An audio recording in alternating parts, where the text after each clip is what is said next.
Hi friends, welcome to మా queens YouTube channel. ఇదిగోండి, ఇప్పుడు చింత చిగురు, ఉల్లిపాయలు, కోడిగుడ్లు వేసి ఫ్రై చేస్తున్నాను. చాలా బాగుంటుంది. మొన్న ఉడకబెట్టి చేశాను, ఈరోజు ఫ్రై చేస్తున్నాను. మీరు కూడా ఇలా ట్రై చేయండి, తప్పనిసరిగా బాగుంటుంది, చాలా బాగుంటుంది.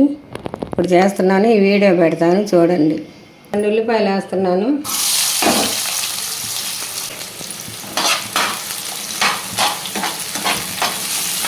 ఏ రైస్ లేక కూడా పనికొస్తుంది, బాగుంటుంది రైస్ లేక.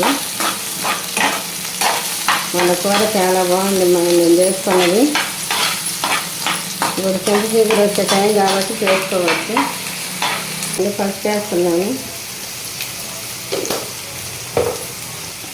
సాల్ట్ వేస్తుంది.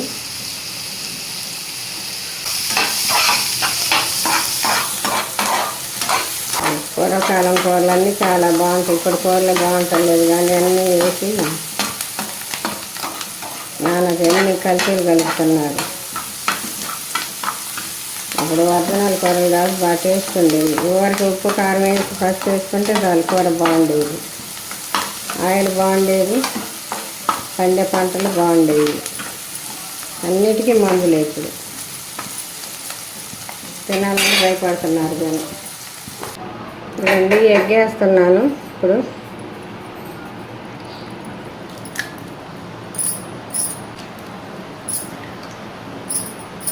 4 వేసానండి ఆ ఉల్లిపాయలకి.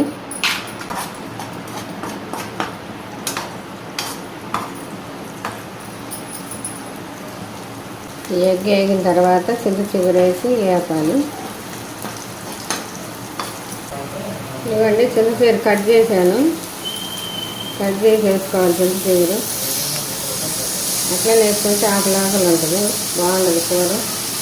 ఇట్లయితే పులుపు కూడా బాగా పట్టుద్ది అన్నమాట.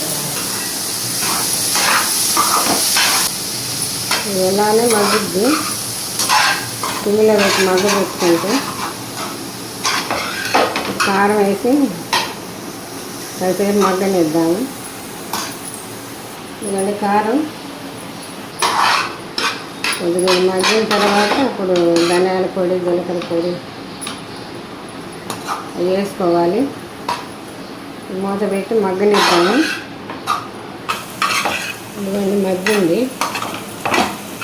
ఇవన్నీ గరం మసాలా పొడి,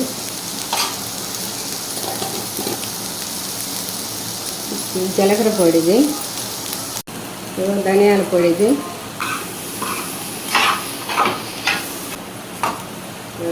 కొత్తిమీర వేస్తున్నాను. అయిపోయింది, దించేస్తున్నా. చింత చిగురు, కోడిగుడ్లు ఫ్రై. గుడ్డు పొడి చేసుకోవాలి. మొన్న ఉడకబెట్టి పెట్టాను, ఈరోజు ఫ్రై పెట్టాను. మీరు కూడా చేసుకొని తిని చూసి కామెంట్ రూపంలో తెలియజేయండి. బాగుంది, చాలా బాగుంది కూర. ఇప్పుడు ఈ చింత చిగురు దొరికేటప్పుడు మనం అన్నీ చేసుకోవాలి. దీనిలో వాడే అన్నీ చింత చిగురు దేనిలో వాడతాం దానిలో వాడుకోవాలి. మళ్ళీ దొరకదు సంవత్సరం దాకా.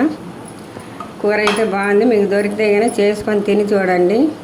లైక్ చేయండి, షేర్ చేయండి, సబ్స్క్రైబ్ చేయండి, గంట కొట్టండి తప్పనిసరిగా. బాయ్.